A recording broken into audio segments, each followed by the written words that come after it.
तारखेला आमची काळजी तुम्ही घ्या, त्यानंतर 5 वर्ष तुमची काळजी आम्ही घेतल्याशिवाय राहणार नाही हा विश्वास तुम्हाला देतो। स्वप्नातलं सांगोला शहर आहे ते तयार करण्याकरता आराखडा तुम्ही तयार करा, त्याला मदत करण्याचं काम मात्र आम्ही करू। सरकार निश्चितपणे त्या ठिकाणी मदत करेल।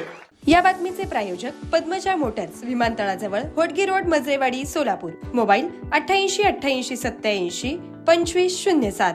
सांगोल्यामध्ये या प्रचार सभेच्या निमित्ताने मंचावर उपस्थित असलेले आपले अत्यंत कार्यक्षम आणि धडाडीचे पालकमंत्री जयकुमार गोरेजी, आदरणीय आबासाहेबांचा वारसा अतिशय सक्षमपणे चालवणारे आपले लोकप्रिय आमदार बाबासाहेब देशमुख, आपले पाण्याकरता झुंज देऊन पाणी आणणारे असे माजी खासदार रणजितसिंह नाईक निंबाळकर, आपल्या तालुक्यातले अत्यंत प्रभावी नेते असे दीपक आबा साळुंखे पाटील आणि जतचा ढाण्या वाघ गोपीचंद पडळकरजी, आमदार समाधान दादा अवताडे, आमदार सचिन दादा पाटील, आमदार नारायणआबा पाटील, आपले पंढरपूरचे नेते माजी आमदार प्रशांत परिचारकजी, चेतनसिंह केदार सावंत, बाळासाहेब एरंडे, दुर्योधनजी इपरकर, सचिनजी देशमुख, बाळासाहेब काटकर, अजितजी जगताप आणि या ठिकाणी नगराध्यक्ष पदाकरता आपले उमेदवार मारुती आबा बनकर आणि या साईडला तुम्ही दिसा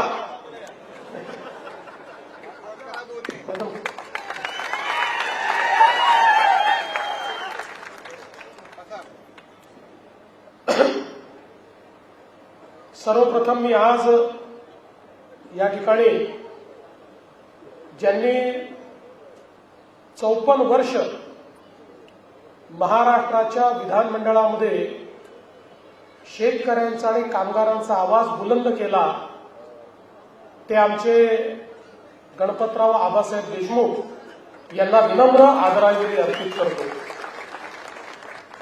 आजचा दिवस हा माझ्याकरता याकरता अतिशय आनंदाचा आहे की 20-22 वर्ष 25 वर्ष जवळपास आबासाहेबांशी माझा अतिशय जवळचा संबंध राहिला, ज्याला आपण अतिशय मनाचा संबंध म्हणतो अशा प्रकारचा त्यांचा माझा संबंध होता। पण एक गोष्टीची खंत मला नेहमी असायची की मी जेव्हा जेव्हा सांगोल्यात यायचो आबासाहेबांच्या विरोधात मत मागायला यावं लागायचं, कारण त्यांचा पक्ष वेगळा, आमचा पक्ष वेगळा। त्यामुळे खंत मनात असायची की एवढा चांगला व्यक्ती की ज्यांच्याकडनं या महाराष्ट्रातले अनेक प्रश्न आम्ही शिकलो, ज्यांच्याकडनं या महाराष्ट्राच्या राजकारणामध्ये कशा पद्धतीनं सामान्य माणसाला आपण न्याय देऊ शकतो, त्याची भूमिका कशी प्रभावीपणे मांडू शकतो आणि सोबत केवळ 2 आमदार कधी 3 आमदार असतानाही अतिशय धडाडीने सामान्य माणसाचे प्रश्न कसे सोडवू शकतो हे आम्ही आबासाहेबांकडनं शिकलो। आणि म्हणून मला ही नेहमी खंत असायची की अशा व्यक्तीच्या विरोधात आपल्याला मतं मागायला यावं लागतं। पण आज मला अतिशय आनंद आहे की बाबासाहेब सोबत आहेत आणि आता आम्ही एकमेकाकरता या ठिकाणी मतं मागण्याकरता आलेलो आहोत। खरं तर मगाशी जयकुमार भाऊंनी सांगितलंय खरं आहे, ज्यावेळी या युतीच्या संदर्भातली चर्चा झाली आणि माझं आणि बाबासाहेबांचं फोनवर बोलणं झालं त्यावेळी आम्ही या ठिकाणी आबांच्या बद्दलही बोललो आणि सगळ्या गोष्टींची चर्चा केली। आणि मग मी त्यांना विचारलं की माझी आमदारांचं काय, ते म्हणाले त्यांच्याशी चर्चा चालली आहे। मी म्हटलं करा, सगळेच एकत्रित येऊ, कोणी बाहेर नको। शहर विकासाचा विषय आहे, जर एखाद्या शहरामध्ये तुम्ही आम्ही इतके वर्ष एकमेकाच्या विरोधात लढलेले जर एकत्र येऊ शकतो तर शहर विकासाकरता कोणाला बाजूला कशाला ठेवायचं, सगळ्यांना आपण सोबत घेऊया। पण मला असं वाटतं की बापूंनी त्या ठिकाणी आधीच भूमिका ठरवून टाकली आणि त्यामुळे ते बाहेर राहिले, काही हरकत नाही। पण मला आनंद आहे की आज या ठिकाणी इतके सगळे दिग्गज लोक एकत्रित आलेले आहेत. दीपक आबा सोबत आहे, बाबासाहेब सोबत आहे, जयकुमारजी सगळे आमच्या सोबत आहेत. त्यामुळे मला विश्वास आहे की आता सांगोला शहराचा विकास हा कोणीही थांबवू शकणार नाही. आणि सगळ्यात महत्वाचं सांगतो, तुम्ही नगरपालिका निवडून आणा, हा देवाभाऊ तुमच्या पाठीशी आहे. महाराष्ट्राचं अख्खं सरकार सांगोल्याच्या पाठीशी उभं केल्याशिवाय राहणार नाही, हे सांगण्याकरता या ठिकाणी आलो. बंधू भगिनींनो, हा जो काही नगरपालिकेची निवडणूक आहे हा लोकशाहीचा उत्सव आहे. आपल्या देशामध्ये भारतरत्न डॉक्टर बाबासाहेब आंबेडकरांनी आपल्याला संविधान दिलं आणि या संविधानाने आपल्याला लोकशाही दिली आणि या लोकशाहीमध्ये आपल्यापैकी प्रत्येकाला एका मताचा अधिकार दिला. किती सुंदर अशा प्रकारची लोकशाही आहे बघा. टाटा, बिर्ला, अडाणी, अंबानी यांनाही एक मत आणि तुम्हाला मलाही एकच मत, प्रत्येकाला एकाच मताचा अधिकार या लोकशाहीने दिला आणि सोबत एक जबाबदारी पण आपल्यावर टाकली. आज आपल्या जीवनाचं, आपल्या भविष्याचं, भवितव्याचा निर्णय हा आपण करतो. लोकसभेमध्ये आपण प्रधानमंत्री कोण झालं पाहिजे म्हणून त्या ठिकाणी मतदान करतो. विधानसभेमध्ये आपल्या मतांच्या भरोशावर मुख्यमंत्री तयार होतो आणि आपल्या शहरामध्ये आपण ज्याला निवडून देतो तो शहराचं राज्य चालवतो किंवा शहराचं प्रशासन चालवतो. आणि म्हणून या लोकशाहीने सगळ्यात मोठं परिवर्तन काही केलं तर अनेक शतकं आपल्या देशात राजेशाही होती आणि राजेशाहीमध्ये राणीच्या पोटातून जो जन्म घ्यायचा तो राजा व्हायचा. पण आपल्या संविधानाने सांगितलं की या ठिकाणी राणीच्या पोटी जन्म घेणारा आता राजा होणार नाही, मताच्या पेटीतून जो जन्म घेईल तो या ठिकाणी राज्यकारभार चालवेल आणि तोच सेवक म्हणून काम करेल. आणि म्हणून ही जी निवडणूक आहे ही पुढचे 5 वर्ष आपलं भविष्य आणि भवितव्य कोणाच्या हाती द्यायचं त्याचा फैसला करण्याची निवडणूक आहे. आपण बघा, आपल्या देशामध्ये जवळपास स्वातंत्र्यानंतर 60-65 वर्ष राज्यकर्त्यांची एक मानसिकता होती आणि ती योग्य होती, ती काही चुकीची नव्हती, की भारत हा छोट्या छोट्या गावांमध्ये राहतो आणि म्हणून गावांचा विकास म्हणजे भारताचा विकास. आणि हे करत असताना आपल्या राज्यकर्त्यांना या गोष्टीचा विसरच पडला की शहरातही लोक राहतात. शहरांकरता 60-65 वर्ष कुठल्या योजना तयार झाल्या नाहीत. शहरीकरणाचं नियोजन करण्याचा आपण विचार केला नाही. एकीकडे त्या ठिकाणी अन्न, वस्त्र, निवारा, शिक्षण, आरोग्य, रोजगार या सगळ्या गोष्टी करता लोक हळूहळू गावाकडनं शहराकडे येत होते, पण शहरामध्ये नियोजनच नव्हतं. परिणाम काय झाला? शहरामध्ये नियोजन नसल्यामुळे लोकांना राहायची जागा नव्हती. मग ज्या ठिकाणी जागा मिळाली त्या ठिकाणी कोणी अतिक्रमण केलं, कोणी झोपडी बांधली, मिळेल तशा पद्धतीनं लोक राहायला लागले. मग त्या ठिकाणी पिण्याच्या पाण्याचा प्रश्न निर्माण झाला, नाल्या काढल्या, मग त्या नाल्यातनं मैला व्हायला लागला, त्यातनं घाण, दुर्गंधी, मच्छर, रोगराई अशा अनेक गोष्टी तयार झाल्या. मग ते सांडपाणी आपल्या विहिरींमध्ये जायला लागलं, नदी नाल्यांमध्ये जायला लागलं, आपले जलस्रोत प्रदूषित झाले, आपल्या जमिनी प्रदूषित झाल्या. लोकसंख्या वाढली पण त्याचा नीट नियोजन न केल्यामुळे प्रत्येक शहरामध्ये कचऱ्याच्या थप्प्या, मोठ्या प्रमाणात कचऱ्याची केंद्र अशा प्रकारे तयार झाली की आपल्याला गल्लोगल्ली किंवा शहराच्या मध्यवर्ती ठिकाणी मोठ्या प्रमाणात कचरा दिसायला लागला आणि आपली शहरं ही बकाल व्हायला लागली. आणि म्हणूनच 2014 साली ज्यावेळेस देशामध्ये मोदीजी प्रधानमंत्री झाले त्यावेळी पहिल्यांदा मोदीजींनी सांगितलं की गावाचा विकास तर महत्वाचा आहेच, पण सोबत शहरांचाही विकास आपल्याला करावा लागेल. कारण देशाच्या जीडीपीचा 65% जीडीपी हा शहरात तयार होतो. शिक्षण, आरोग्य आणि रोजगाराची संधी ही आपल्याला शहरामध्ये त्या ठिकाणी प्राप्त होते. आणि म्हणून आपल्याला शहरांचा विकास करून शहरामध्ये राहणारे गरीब आहेत, शहरामध्ये राहणारे मध्यमवर्गीय आहेत, यांचं जीवनमान कसं उंचवता येईल याकरता प्रयत्न केला पाहिजे.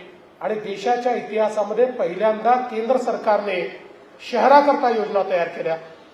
स्मार्ट सिटीची योजना, अमृत शहरांची योजना, स्वच्छ भारत शहरी योजना, प्रधानमंत्री आवास शहरी योजना, अशा अनेक योजना लाखो कोटी रुपये पहिल्यांदा देशाच्या मध्यवर्ती सरकारने, केंद्र सरकारने त्या ठिकाणी आपल्या बजेटमध्ये ठेवले आणि वेगवेगळ्या राज्यांना ते पैसे देणं सुरू केलं. आपल्या महाराष्ट्रालाही 50,000 कोटी रुपये या वेगवेगळ्या योजनांमधनं आपली शहरं चांगली करण्याकरता मिळाली. आपण विचार करा, महाराष्ट्राचा जर आपण विचार केला तर महाराष्ट्रातील 6.5 कोटी लोक हे 40,000 गावांमध्ये राहतात आणि तेवढेच 6.5 कोटी लोक आपल्या सांगोल्यासारख्या 400 शहरांमध्ये राहतात. म्हणजे अर्धे लोक 40,000 गावांमध्ये आणि अर्धे लोक 400 शहरांमध्ये. त्यामुळे या 400 शहरांमध्ये राहणाऱ्या लोकांचं जीवनमान जर आपण बदललं तर एकीकडे त्यांचं जीवनमान देखील चांगलं होईल आणि दुसरीकडे त्या ठिकाणी नवनवीन संधी तयार होतील. आणि म्हणूनच आज आपण ज्यावेळेस या ठिकाणी या निवडणुकांना सामोरं चाललो, मी गेले अनेक दिवस रोज 6 सभा करतो, सभांमध्ये भाषण करतो, पण कुठल्याही भाषणामध्ये कोणावर टीका करत नाही, कुठल्या पक्षाला उणं बोलत नाही, कुठल्या व्यक्तीवर बोलत नाही. याचं कारण एक सकारात्मक मत मागण्याकरता मी आलेलो आहे. मला या ठिकाणी शहराचा विकास करायचा आहे. शहराच्या विकासाचा एक आराखडा आपण तयार केलेला आहे. शहराच्या विकासाचं एक ब्ल्यूप्रिंट आपण मांडतो आणि त्याकरता आपल्याकडे नीती पण आहे, त्याकरता आपल्याकडे नियत पण आहे आणि त्याकरता मोदीजींनी दिलेला निधी पण आपल्याकडे आहे. त्यामुळे शहरं आपल्याला बदलता येऊ शकतात. आज आपल्याला प्रत्येक शहरामध्ये पिण्याच्या पाण्याची योजना करायची आहे. 30,000 कोटी रुपये जलजीवन मिशन आणि या अमृत शहराच्या माध्यमातून आपल्याला मोदीजींनी दिले आहे. प्रत्येक शहरामध्ये, प्रत्येक घरामध्ये नळ उघडल्यानंतर 365 दिवस त्या ठिकाणी स्वच्छ पिण्याचं पाणी आलं पाहिजे, ही आपली अपेक्षा आहे. आणि त्याकरता आपल्याकडे मोठ्या प्रमाणात हा सगळा निधी जो आहे तो उपलब्ध आहे आणि म्हणून त्या संदर्भातही अनेक योजना आता आपण सुरू केलेल्या आहेत. एवढंच नाही तर आज आपण पाहतो मोदीजींनी आपल्याला प्रधानमंत्री आवास योजनेच्या माध्यमातून मोठ्या प्रमाणात घरांकरता निधी दिला.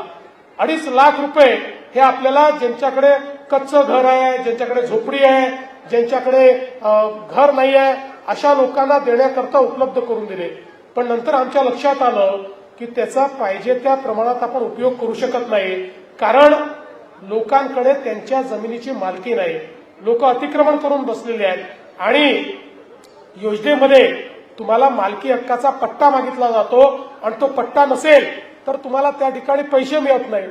2 महिन्यापूर्वी आपण निर्णय केला, राज्य सरकारने एक नवीन शासन निर्णय काढून सर्व आपल्या नगरपालिकांच्या, नगर परिषदांच्या, नगरपंचायतीच्या क्षेत्रामध्ये जेवढे लोक अतिक्रमण करून राहत आहेत त्या सगळ्यांचं अतिक्रमण नियमित करायचं आणि त्यांना मालकी हक्काचा पट्टा द्यायचा आणि ज्याला पट्टा दिला त्याला 2.5 लाख रुपये घर बांधायला द्यायचे.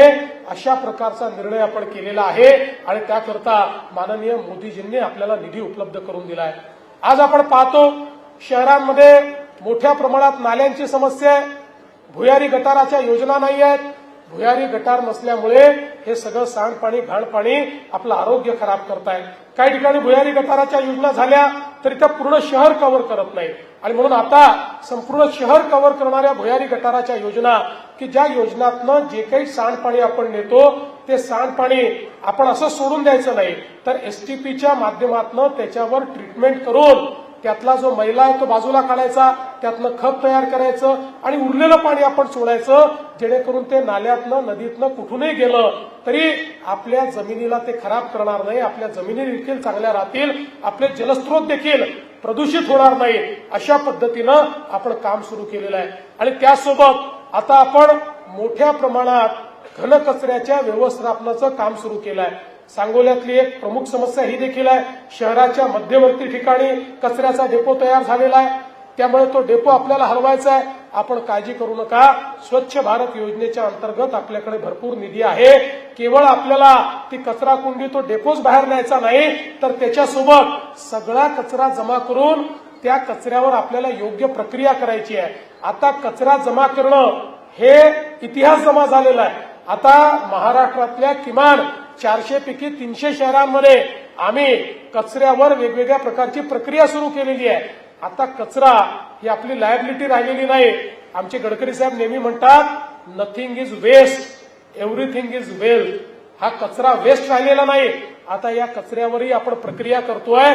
छोट्या नगरपालिकांमध्ये कचऱ्यापासून आपण पेलेट्स तयार करतोय. कोळशासारखे पेलेट्स होतात, कोळशाच्या ऐवजी ते पेलेट्स वापरता येतात. त्या ठिकाणी खतांची निर्मिती करतो, खताचा ब्रँड तयार केलाय. आता नगरपालिकाच्या कचऱ्यापासून तयार होणाऱ्या खताचा आपण एक ब्रँड तयार केलेला आहे. आणि जिथे जास्त कचरा आहे त्या ठिकाणी तर आता आपण अनेक शहरांमध्ये कचऱ्यापासून विद्युत निर्मिती सुरू केलेली आहे. आता पिंपरी चिंचवडची झाली, पुण्याची झाली, ठाण्याची झाली, अनेक ठिकाणी आपण ते केलेलं आहे, नागपूरची झाली. आणि अनेक ठिकाणी कचऱ्यापासून गॅसची निर्मिती करतोय. जो गॅस सीएनजी सारखा आपल्या वाहनामध्ये भरता येतो आणि आपली वाहनं त्याच्यावर चालवता येतात. त्यामुळे या सगळ्या योजनांकरता आपल्याला केंद्र सरकारने निधी दिलेला आहे.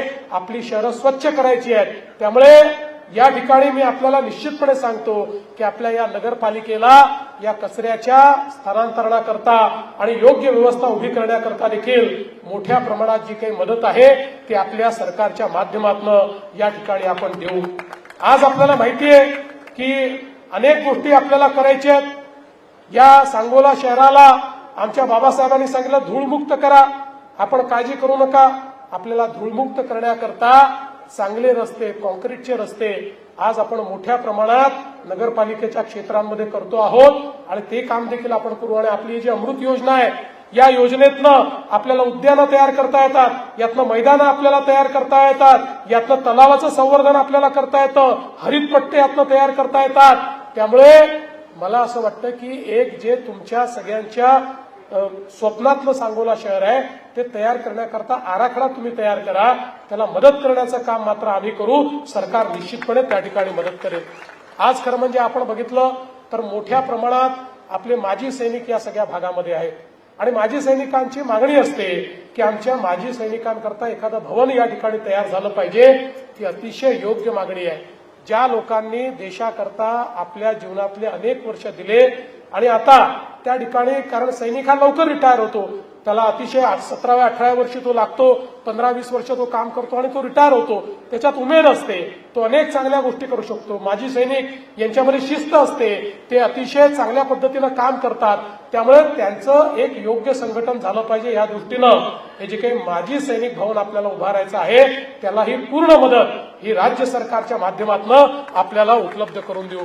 आणि त्यासोबत प्रत्येक शहराची एक ओळख असते आणि ती ओळख ही आपल्या जे काही आपले महापुरुष असतात त्या महापुरुषांच्या त्या ठिकाणी जी काही पुतळे असतात, त्यांची स्मारकं असतात, त्या माध्यमातून ती होत असते. आणि इथे तर सातत्याने आपली सगळ्यांची मागणी आहे.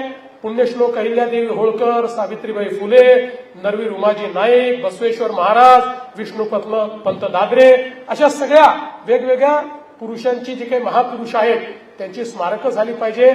खरं म्हणजे आपण ती जरूर करा, पण आपल्याला एक कॉन्सेप्टही सांगतो, तो जर आपल्याला सगळ्यांना आवडला तर तो करा. एखादं स्मारकांचं उद्यान करा आणि एकाच उद्यानामध्ये जर सगळी स्मारकं नेता आली तर त्या उद्यानामध्ये प्रत्येक आपले जे काही हे महापुरुष आहेत त्यांची जयंती आणि पुण्यतिथी सगळे समाज मिळून त्या त्या ठिकाणी साजरी करतील आणि एक वेगळा अशा प्रकारचा एक सामाजिक भाव आपल्याला या निमित्ताने तयार करता येईल. पण या सगळ्या गोष्टींकरता आपल्याला जी काही या ठिकाणी अडचण आहे ती आपण दूर करू. खरं म्हणजे आपल्याला कल्पना आहे आमचे आबासाहेब वर्षानुवर्ष या ठिकाणी दुष्काळाकरता लढले, पाण्याकरता लढले आणि मला अतिशय आनंद आहे की आबासाहेबांचं स्वप्न पूर्ण करण्याकरता आम्हाला त्या ठिकाणी मुख्यमंत्री म्हणून जबाबदारी मिळाल्यानंतर अनेक आपण निर्णय घेतले आणि या ठिकाणी पाणी पोचवलं. आणि मला हे सांगताना आनंद वाटतो की आबासाहेबांनी अतिशय मोठ्या मनाने त्या ठिकाणी सांगितलं की देवेंद्र फडणवीसांच्या रूपानं आम्हाला एक भगीरथ मिळाला आणि आमच्याकडे पाणी पोहोचलं. आणि अजून खूप काम आपल्याला या ठिकाणी करायचं आहे. खरं म्हणजे शहराच्या विकासामध्ये आपण जर आपले विचार, आपले पक्ष, आपले अभिनिवेश ठीक आहे निवडणुकीपुरतं या सगळ्या गोष्टी असतात, पण निवडणुकी झाल्यानंतर या सगळ्या गोष्टी जर बाजूला ठेवू शकलो तर जनसामान्यांच्या जीवनात एक मोठं परिवर्तन आपल्याला करता येतं. आणि म्हणून मी तर तुम्हाला हीच विनंती करण्याकरता या ठिकाणी आलो आहे की आता एवढी सगळी मंडळी एकत्रित आल्यानंतर आपल्या शहराचा विकास कोणी थांबवू शकत नाही. त्यामुळे कोणीही दुसरा विचार करण्याची आवश्यकता या ठिकाणी नाही आहे. आपले जे या ठिकाणी नगराध्यक्ष पदाचे उमेदवार आहेत मारुती आबा बनकर, एक अतिशय ज्येष्ठ अशा प्रकारचे ज्यांना अनुभव आहे, जनसामान्यांमध्ये राहतात, लोकांशी अतिशय चांगला त्यांचा कनेक्ट आहे, अशा प्रकारचे मारुती आबा हे आपले उमेदवार आहेत. त्यांचं चिन्ह कमळ आहे आणि त्यासोबत खाली आपले वेगवेगळे लोक वेगवेगळ्या चिन्हावर आहेत. खरं म्हणजे आपले मतदार एवढे हुशार आहेत की 25 चिन्ह असले तरी त्यांना नेमकं माहिती असतं की आपल्या आघाडीचा, आपल्या या युतीचा उमेदवार त्या ठिकाणी कोण आहे. आणि म्हणून निश्चितपणे या ठिकाणी आपण काम करू. मला माझ्या बोलण्यामध्ये 2 विषय सुटले. एक तर अण्णाभाऊ साठेंच्या स्मारकाचाही देखील आपल्याला या ठिकाणी निर्णय करायचा आहे आणि एक अजून मागणी आहे की मुस्लिम कब्रिस्तानाकरता जी काही जागा आहे ती ऍडिशनल जागा त्या ठिकाणी द्यायची. निश्चितपणे त्याही करता जागा आपण शोधून काढावी. ती जागाही देण्यामध्ये सरकार पुढाकार घेईल याबद्दल कुठलीही आपण मनामध्ये शंका बाळगू नका. मी आज एवढंच आपल्याला विनंती करतो की मारुती आबांचं चिन्ह कमळ आहे आणि खाली जे वेगवेगळे आपले चिन्ह आहेत ते चिन्ह आपण त्याची बटन दाबून ही जी काही आपली नगरपालिका आहे ती आपल्या सगळ्या या नेत्यांच्या हाती तुम्ही द्या.